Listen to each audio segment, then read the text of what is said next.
Oh, What a Thanksgiving by Stephen Kroll, illustrated by S.D. Schindler.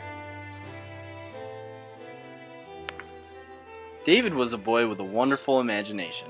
When his teacher, Mr. Sanderson, began describing Plymouth Colony in the first Thanksgiving, David thought he could imagine just what being there would have been like. Mr. Sanderson said that in their search for religious freedom, the Pilgrims fled from England to Holland. Then, in the year 1620, they sailed all the way across the ocean to America on a ship called the Mayflower. Going home on the school bus, David imagined he was arriving in Plymouth Harbor with the other pilgrims. The voyage had been hard, but how exciting it was to be there at last. Plymouth Harbor disappeared. The bus arrived at David's stop. He imagined he was getting off in front of a small cottage, built during the first year of Plymouth Colony. It was made of wooden posts, sticks, and straw mixed with clay and rough wooden clapboards. It had a steep thatched roof and a chimney made of clay and sticks. But the cottage disappeared, and there was David's house. It was big and white. Down the steps came David's father. David, He called. come help me get the turkey for Grandma.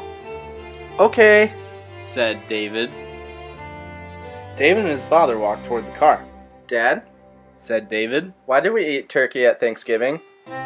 Well, Said Dad. your mom likes turkey. I like turkey. Everybody likes turkey. But we don't know if the Pilgrims even had turkey on the first Thanksgiving. There's no proof. Well, we're having it anyway. Get in the car. Said Dad. David imagined he was off to hunt wild turkeys for the first Thanksgiving. It was a lot more fun than going to the supermarket. David steadied his musket as he entered the woods. The car pulled into the shopping mall parking lot. Come on, Said David's father. let's hurry. They went into the supermarket. They walked down the long aisles filled with food. I bet the Pilgrims would have liked something like this. Said Dad. I don't think so. Said David. I think they like doing the harvesting themselves. David imagined he was helping gather corn for the first Thanksgiving. The sun was shining and everyone was happy. Many pilgrims had died during the past winter, but the survivors were well and the first harvest was bountiful. There was much to celebrate, much to be thankful for. Oh, David, Said Dad. pick out a can of cranberry sauce, would you please? David went to the shelf and picked out the smooth kind, the kind that slid out in a lump the shape of a can. He handed the can to his father. Said Dad.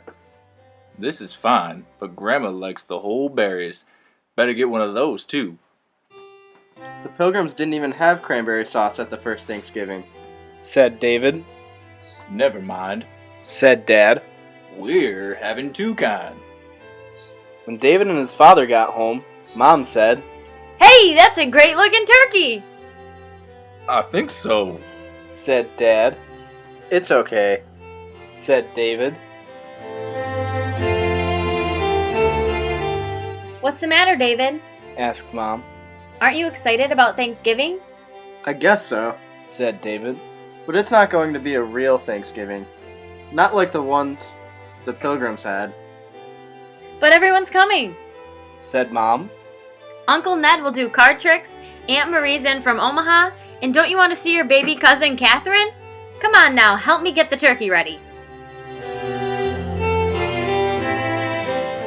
But David wasn't convinced. As his mother bustled around the kitchen, he imagined her cooking in his Plymouth cottage. The fire was on stones under the chimney. They would keep the coals burning all night. Early tomorrow, they would roast the turkey and turn it with the fire irons. What a feast there was going to be. That night, as David was getting ready for bed, he couldn't help but think how much more exciting the first Thanksgiving must have been. David woke up early in the morning. He imagined he was in a narrow bed on a mattress filled with straw. Across the cottage was one carved chair. There was one small table and a large trunk in the corner. He He could smell the smoke from the cooking fire.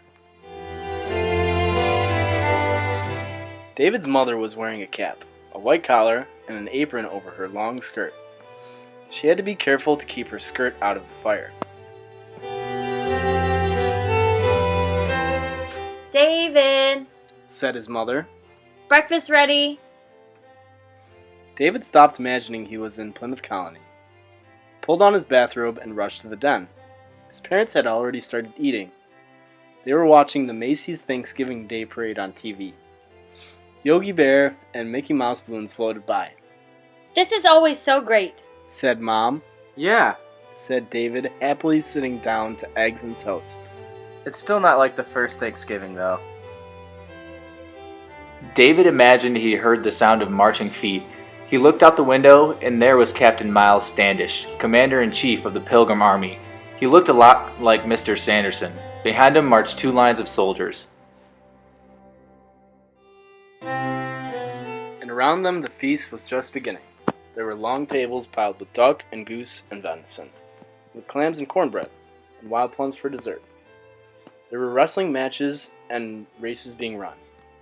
Chief Maswa and 90 of his braves were arriving to celebrate the peace made with Governor Bradford during the past year. Oh, what a parade! Oh, what a Thanksgiving! The Macy's parade was over. David helped his parents clear the breakfast trays. Okay, David. Said Dad when they were done. Time to get dressed. We've got to be at Grandma's pretty soon.